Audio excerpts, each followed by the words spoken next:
when did you start to amplify your bass with a pickup? And was there any sort of pushback against Wait, this? there's two right there. Okay. Okay, the first one is that there was a company called Barkus Berry.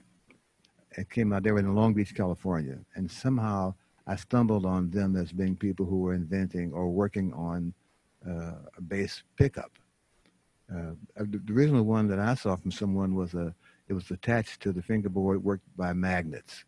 And they literally were like the guitar kind of pickup concept, you know. But these guys had an idea of inserting the pickup into the bridge some kind of way. And my friends had never heard of that because we were still trying to get heard about everybody else, and we were busy scrambling to get to the club first. We grabbed the only microphones that had the cord attached to it, you know. Len Berry and Marcus Berry, they were two really great guys who had this idea of amplifying the bass. Back then, no one complained about that. I mean, I can't think of a band leader who said, "Hey, man, don't do that. I can hear the bass too well." I mean,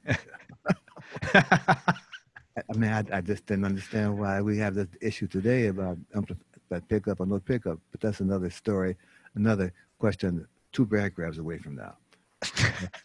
There was never any issue about that.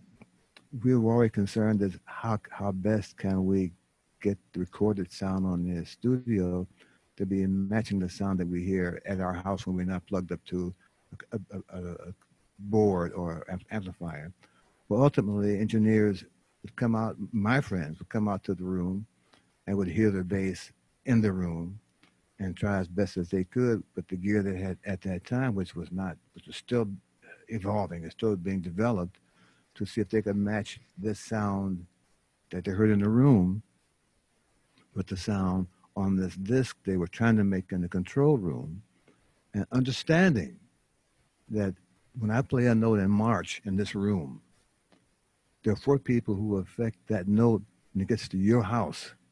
There's the engineer, there's the equipment he's using, there's the guy who's pressing the record, there's the guy who's deciding the balance of the band.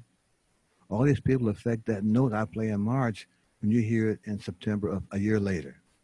And Right. so my concern has always been, can I encourage these engineers to come into the room where I'm playing enough to hear what I want the final sound to be when I'm no longer there to insist that it sounds like this when you get it to your house.